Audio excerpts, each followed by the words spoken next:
और मैग्नीट्यूड हो गया इसका ए बी वेक्टर, मैग्नीट्यूड हो गया हमारा इसका ए बी वेक्टर। तो दिस इज द वेक्टर। तो वेक्टर के बारे में मैंने क्या बोला, ऐसी क्वांटिटी जिसमें मैग्नीट्यूड भी हो डायरेक्शन भी हो उसको हम वेक्टर बोलते हैं।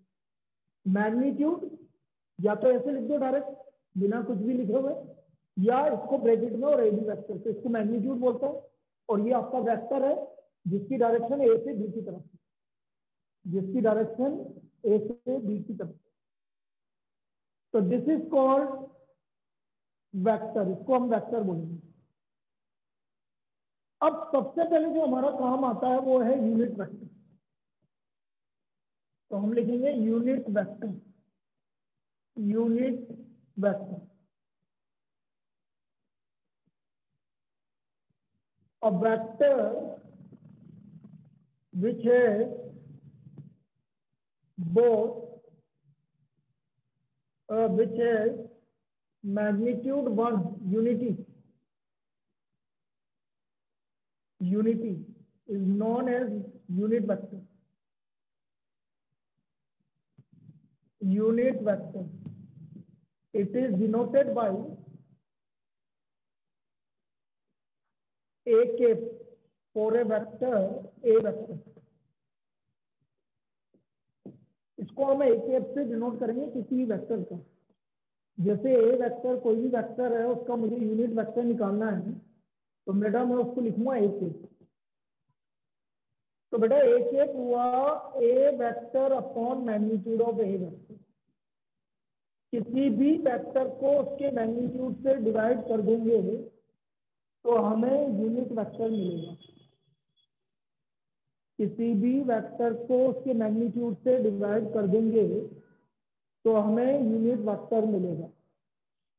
फिर बात ऐसी आती है कि भाई हम इसका मैग्नीट्यूड कैसे निकालेंगे। तो मैग्नीट्यूड कैसे निकालते हैं ये समझे। कोई भी वेक्टर हम 3 डायमेंशनल की बात कर रहे हैं, बताइए ये आपकी 3 डायमेंशनल है। ये ओरिजिन है, ये एक्स एक्सिस मान लेता हूँ, ये वाई मान लेता हूँ, ये जेड मान लेता हूँ। एक्स एक्सिस की डायरेक्शन में यूनिट वेक्टर क्या लेते हैं, बोलो बेटा। एक्स एक्सिस की डायरेक्शन में यूनिट वेक्टर क्या लेते हैं, आई कैप। आई कैप, बिल्कुल सही है। वाई एक्सिस की डायरेक्शन में यूनिट वेक्टर जे कैप। जे कैप। के कैप। अब मुझे कोई भी वेक्टर लिखना देखो, जैसे मेरे को ये वाला पॉइंट गिवन है फॉर एग्जांपल 7 3 2, तो मेरा वेक्टर हो गया ए वेक्टर हो गया 7i के प्लस 3j के plus 2k। This is a vector. X की वैल्यू 7 है तो उसकी डायरेक्शन में वेक्टर हो गया 7i के। वाई की वैल्यू 3 है तो 3j के, और जेड की वैल्यू 2 है तो 2k के। तो 7i के प्लस 3j के प्लस 2k के, ये तो हमें वेक्टर को डिनोट कर दिया भैया। अब मुझे इसका यूनिट वेक्टर निकालना है। We have to find the unit vector. तो यूनिट वेक्टर निकालने के लिए मैं इसका मैग्नीट्यूड निकालूंगा। Unit vector magnitude A vector निकाल लेता हूँ। 7 का स्क्वायर 49, 9 प्लस 4 62। ये हमारा मैग्नीट्यूड ए वेक्टर हो गया। Magnitude A vector equal to √62। तो ए कैप हो गया हमारा A vector upon magnitude of A vector. ये हमारा यूनिट वेक्टर आ जाएगा। तो 7i के प्लस 3j के प्लस 2k के upon √62। This is the unit vector in the direction of A vector. ये आपका इसका यूनिट वेक्टर है। तो कभी भी हमें यूनिट वेक्टर निकालना है तो उसके मैग्नीट्यूड से डिवाइड कर देंगे, तो ये यूनिट वेक्टर हो गया।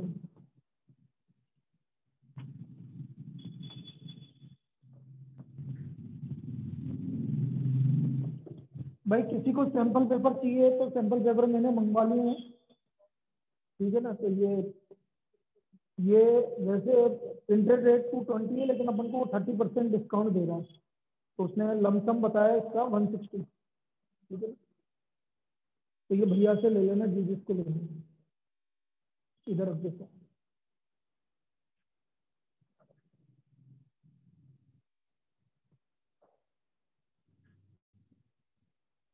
तो ये यूनिट वेक्टर हो गया भाई। Unit vector, a vector which has magnitude unity is known as unit vector.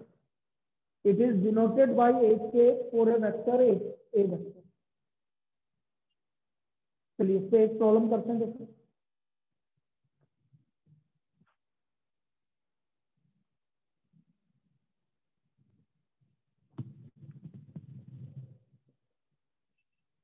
find the vector, find the unit vector या find the vector ही लिख लो। find the vector of magnitude 5 unit in the direction of the vector, in the direction of vector 3i cap minus 2j cap minus 5 cap। मुझे इस vector की direction में आपको 5 unit का vector निकालना है। तो मुझे यदि 5 यूनिट का वेक्टर निकालना है तो पहले मुझे इसका यूनिट वेक्टर निकालना पड़ेगा और 5 से मल्टीप्लाई करना पड़ेगा। कैसे? जैसे ए वेक्टर है हमारा 3i cap minus 2j cap minus 5 cap, तो मैं इसका पहले यूनिट वेक्टर मैग्नीट्यूड निकाल लेता हूँ। 3 का स्क्वायर प्लस माइनस 2 का स्क्वायर प्लस माइनस 5 का स्क्वायर, ये आ जाए 9 प्लस 4 प्लस 25। तो मैग्नीट्यूड ए वेक्टर आ गया 38, root 38। This is magnitude A vector, मतलब इसमें वेक्टर का मैग्नीट्यूड हो गया 38। तो यूनिट वेक्टर आ गया 3i cap minus 2j cap minus 5k cap divide by root 38। ये यूनिट वेक्टर आ गया डिवाइड बाय रूट 38।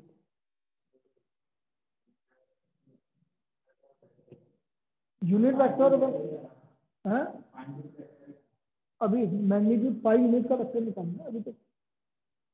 अभी मैंने क्या करा, पहले 1 यूनिट का वेक्टर निकाल लिया। ये यूनिट वेक्टर मतलब 1 यूनिट का वेक्टर, और मुझे कितने यूनिट का वेक्टर चाहिए तो 5 से मल्टीप्लाई कर। तो therefore vector of magnitude 5 unit, vector of magnitude 5 unit equal to 5 bracket में 3i cap minus 2j cap minus 5k cap divide by root 38। This is the vector of magnitude 5 unit. ऐसे लिखेंगे। तो कभी भी कितने भी यूनिट का vector निकालना है तो पहले आप यूनिट वेक्टर निकाल लो, और जितने यूनिट का वेक्टर निकालना है उसको उससे मल्टीप्लाई करो, तो आपको 5 यूनिट का वेक्टर चाहिए। तो this is the vector of magnitude 5 unit. तो ये हमें 5 यूनिट का वेक्टर मिल गया। इसमें कोई डाउट बोलिए? किसी को प्रॉब्लम है इसमें? No sir. तो कभी भी कितने भी यूनिट का वेक्टर निकालना है तो आपको पहले उसका यूनिट वेक्टर निकाल लीजिए और उसको 5 से मल्टीप्लाई कर दीजिए, तो 5 यूनिट का वेक्टर निकलेगा।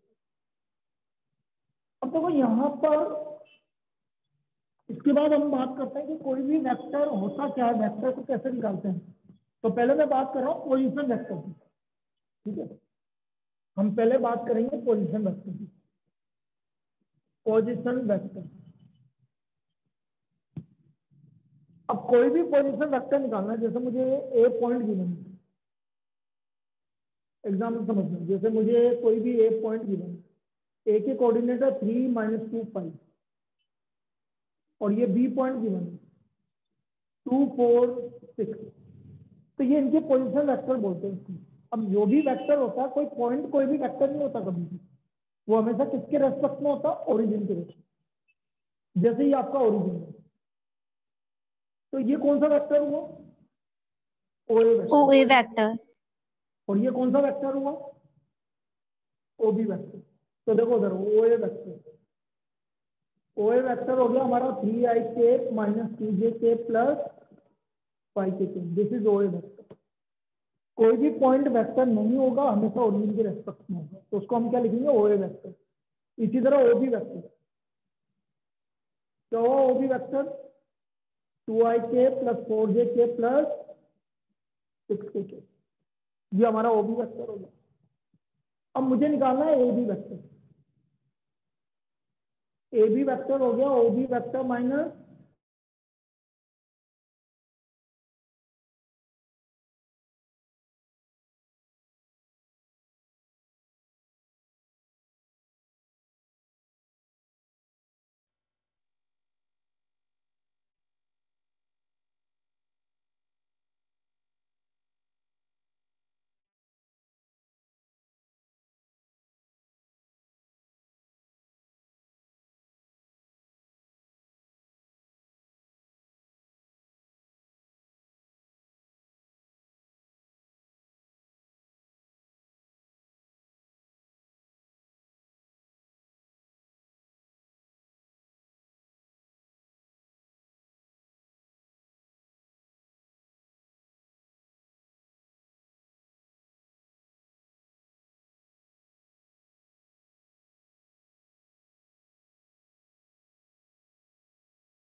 रुको,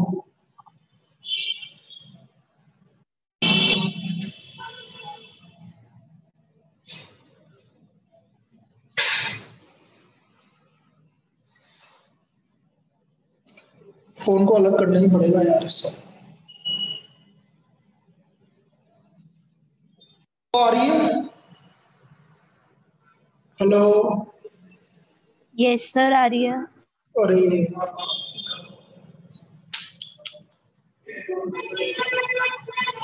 क्या हो रहा है? ये क्या दिक्कत है? इसके अंदर से कुछ रखा है। एक minute. Hello,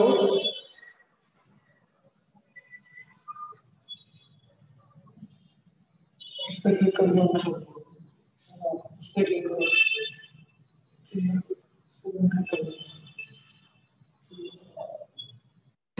hello, yes sir. सब बंद करो। अच्छा,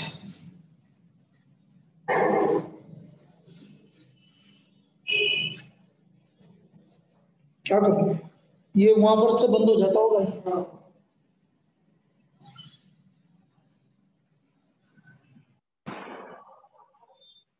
ये वहां पर क्लोज है। Hello, hello, Yes, sir. Hello, yes sir. Bluetooth का क्या चक्कर है? ये आज ही हो रहा है? नहीं नहीं नहीं, वो तो उससे भी यही हो रहा है ना। चक्कर ये इसमें कनेक्टेड का कुछ दिक्कत है यार।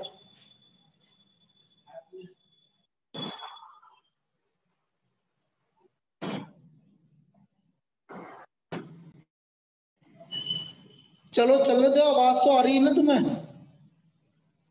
यस सर आ रही है। थोड़ी सी आवाज गूंजेगी क्योंकि ब्लूटूथ से नहीं है,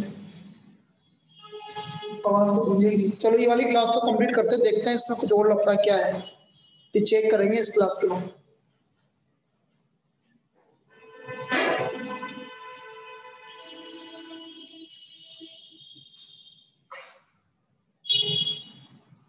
नहीं, ब्लूटूथ से होता है तो उधर तो क्रॉस ही आएगा ना।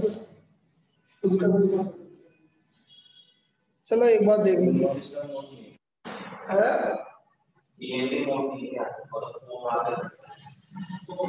इसमें थोड़ी होता है। चलो अभी देख लेंगे। तो हमारा ए बी वेक्टर आ गया, O B vector minus O A vector. आवाज आ रही है? चलो एक बार और बता दो। आवाज आ रही है?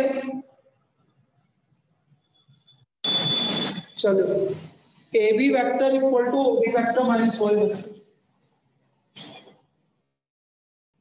ओ बी वैक्टर आपका 2i के प्लस 4j के प्लस 6k के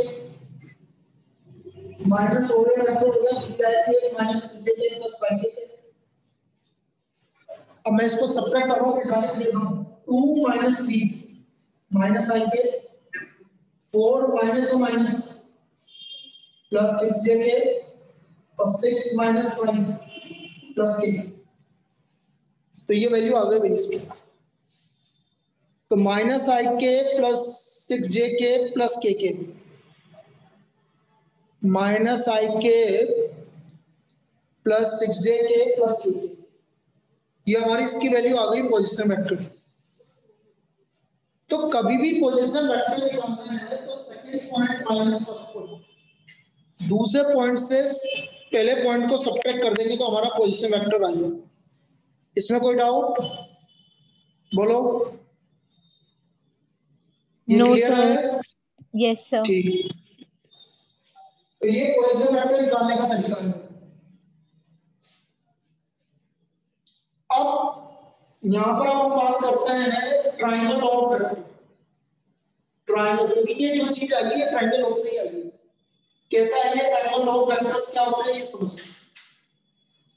भाई पूछा तो जाएगा नहीं लिखने के लिए, आप तो सीधा समझो कि ट्रायंगल ऑफ वेक्टर क्या होता है। ट्रायंगल ऑफ वेक्टर क्या होता है, जैसे ये ट्रायंगल देखा जाए, ये मुझे एक वेक्टर निकालना है, तो किन दो का डायरेक्शन एक तरफ है, तो OA और AB, OA AB दोनों का डायरेक्शन एक तरफ है। तो ट्रायंगल लॉ होता है OA vector plus AB vector equal to OB vector. भाई ट्रायंगल लॉ एक तरह से डिस्प्लेसमेंट के ऊपर है।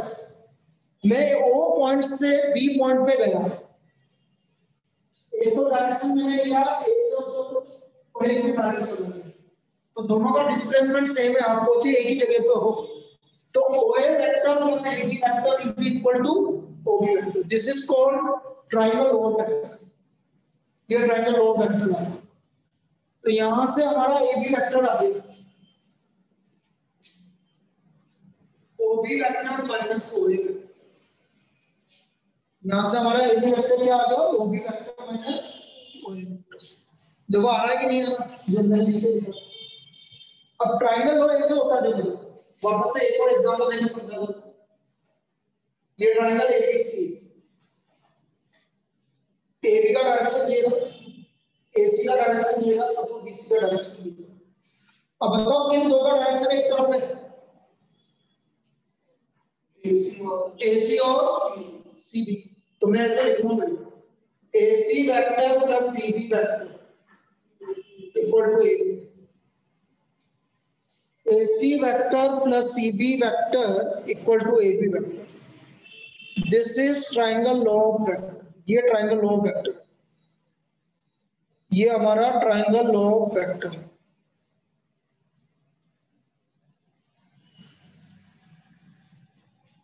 लिख लीजिए।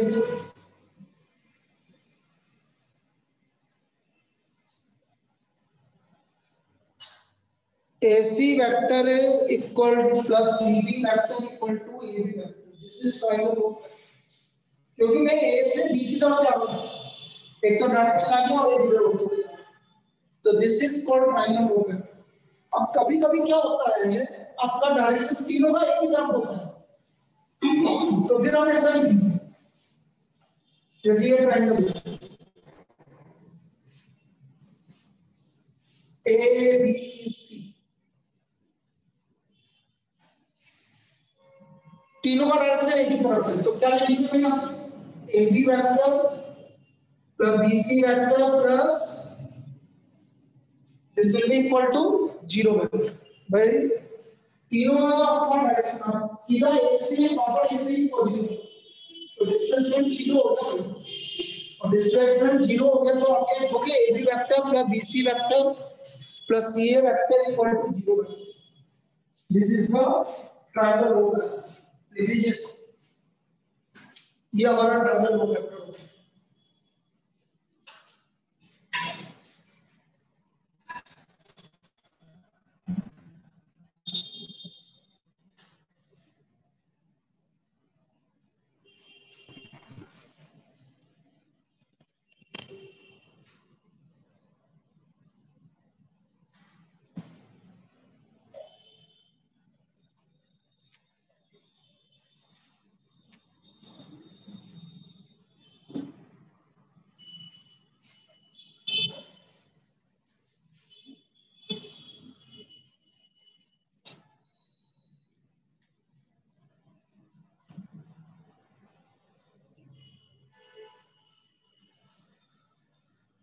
अब इसके बाद हम लिखेंगे parallelogram law of addition of vector. Parallelogram law addition of vectors.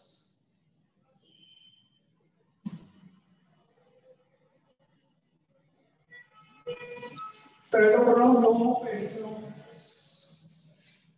अब ये क्या होगा? Parallelogram law of addition of vectors.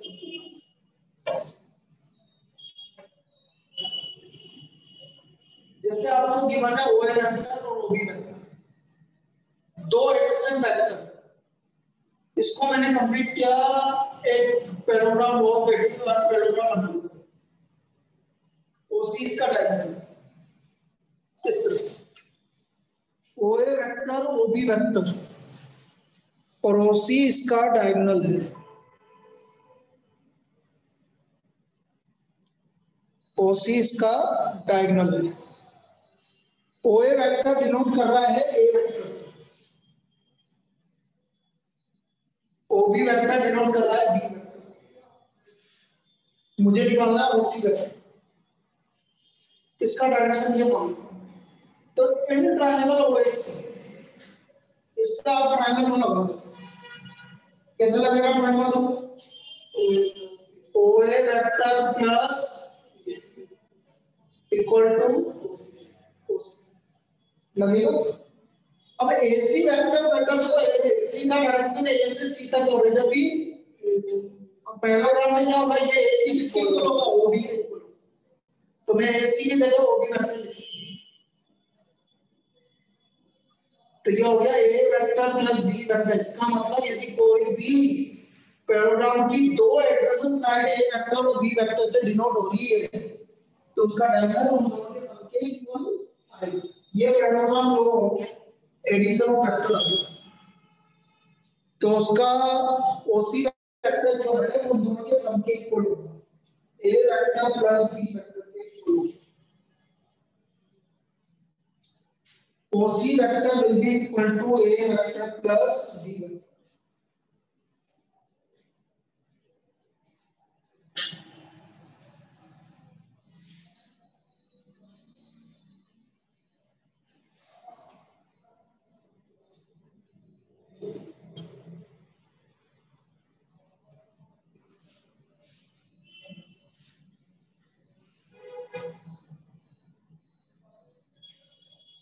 तो ये तो हमारे जनरल हो गए, एक तो parallelogram law of addition of vector, triangle law और पोजीशन।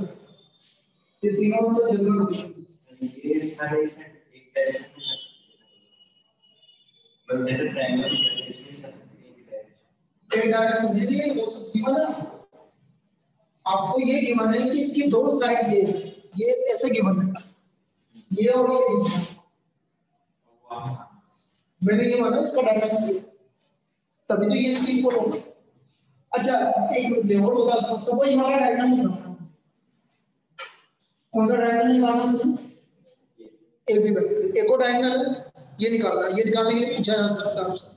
तो इस वाले ट्रायंगल को देखो OAB, किन दो का डायरेक्शन एक तरफ है OA और AB। तो ये ट्रायंगल OAB,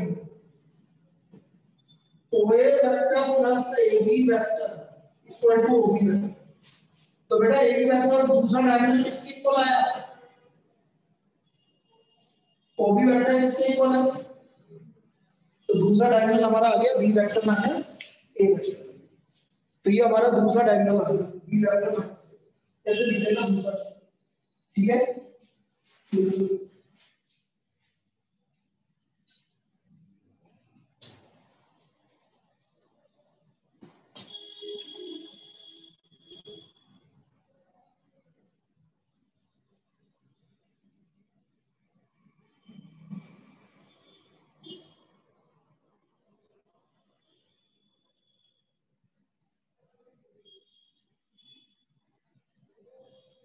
चलो 6 के 100 49 चाहिए 51 और 49 बॉल पे 51। ऋषभ पंत खेल रहा है लेकिन पुजारा नहीं, 5 विकेट हो गए। सुंदर खेल रहा है लेकिन 49 पे 51 बना लेंगे test match.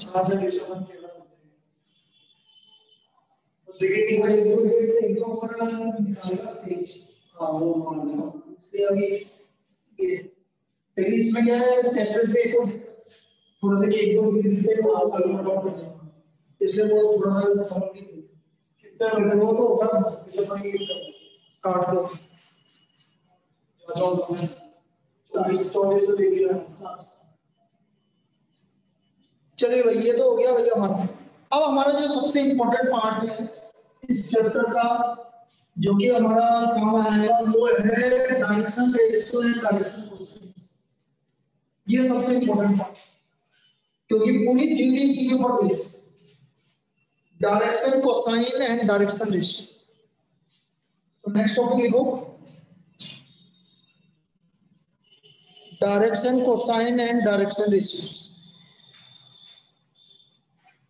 Direction cosines and direction ratio.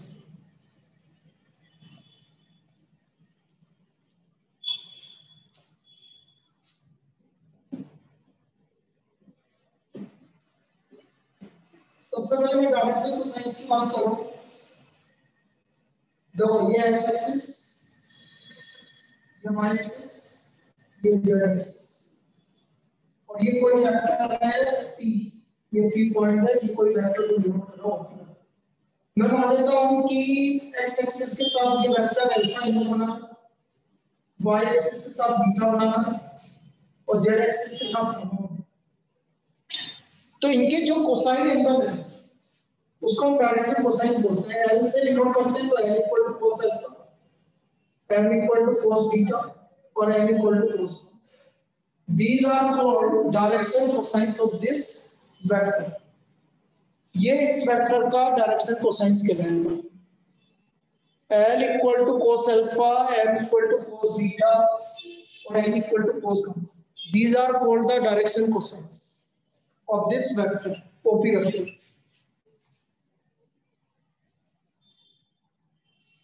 L equal to cos alpha m equal to cos beta n equal to cos gamma. यहाँ पर एक चीज और इम्पोर्टेंट है कि जो हमारा अल्फा बीटा गामा है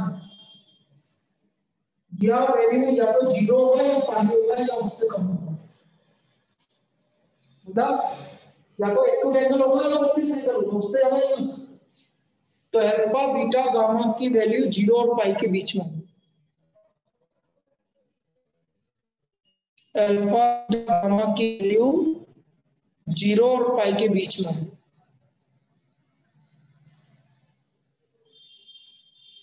और एक चीज और जो सबसे इम्पोर्टेंट पार्ट है कंडीशन।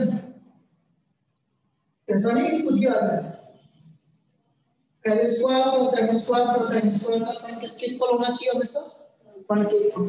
ये तो सबसे इम्पोर्टेंट पार्ट है। ठीक है इस चैप्टर में एक क्वेश्चन होना हो चुका है आगे से उन्होंने कुछ भी अपनी मर्जी से कुछ भी दे दिया और उसने बोला डायरेक्शन कोसाइन। भाई एंगल कुछ भी नहीं दे सकते वो ऐसा कंडीशन होगा जब ये तीनों का सम 1 हो। तो last to last year RBSC में एक प्रॉब्लम दे दिया कुछ भी एंगल दे दिया कुछ भी एंगल दे नहीं सकते जब तक ये तीनों का सम 1 के। तो वहां बोनस करना पड़ा फिर वाला question.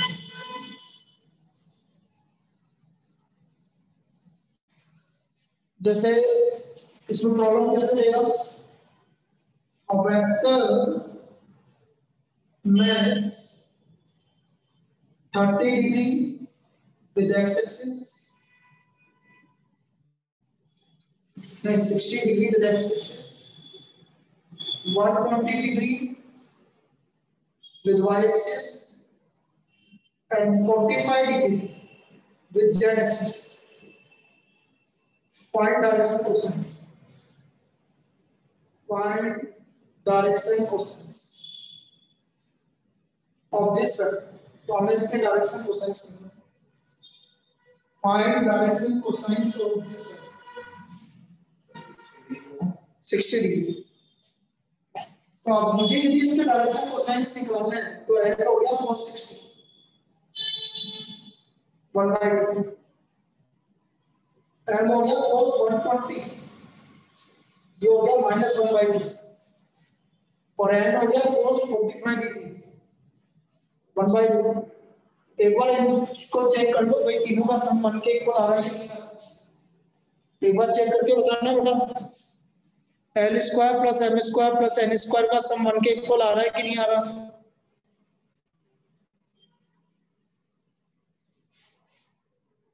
One by four plus 1/4 plus 1/2 आ रहा है बिल्कुल।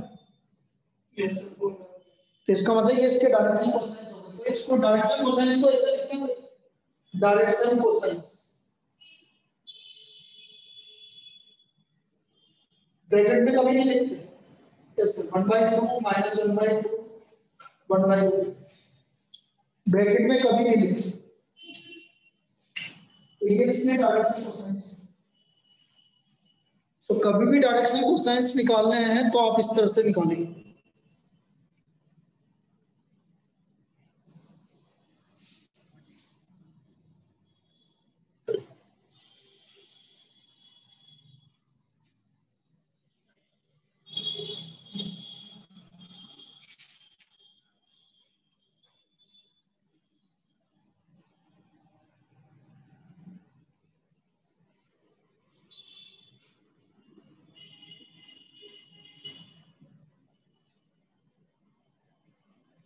गलत पेज खेल लिया। 40 पे 45 हो 35 है।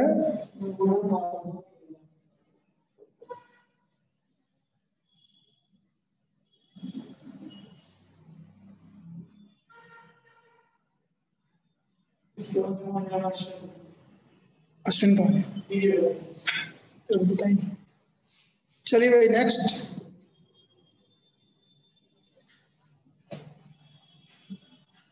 यार ये ब्लूटूथ वाला कंडीशन समझ में नहीं है, इसमें हो क्या रहा है? तो बेटा ये इसकी डायरेक्शन कोसाइंस हो गया भाई। तो डायरेक्शन कोसाइन निकालने का ये तरीका है जब एंगल गिवन हो। अच्छा डायरेक्शन कोसाइन होता क्या है ये समझो। डायरेक्शन कोसाइन बेटा यूनिट वेक्टर ही होता है। डायरेक्शन कोसाइन जो होता है वो यूनिट वेक्टर ही होता है। यदि कभी भी आपको किसी वेक्टर का यूनिट वेक्टर निकालने के लिए बोला जाए, डायरेक्शन कोसाइन निकालना है, तो आप उसका यूनिट वेक्टर निकालो। कैसे? जैसे मैंने आपसे बोला ये vector equal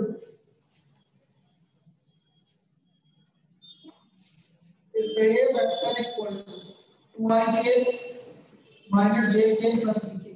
find its direction cosine. अब ये तुम्हें पता है, वापस यहाँ पर बता देता हूँ, जो ये i के j के मल्टीपल होते हैं ये डायरेक्शन रेशियोज होते हैं। इनको हम बोलते हैं डायरेक्शन रेशियोज।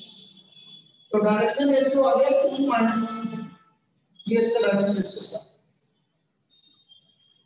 डायरेक्शन रेशियो आ गया 2 - 1। अब हम इसके मैग्नीट्यूड एक वेक्टर निकालेंगे। मैग्नीट्यूड एक वेक्टर हो गया 2 का स्क्वायर प्लस -2 का स्क्वायर प्लस 3 का स्क्वायर। ये आ गया 4 + 1 + 9 root 14। So therefore direction cosines हो गए आपके,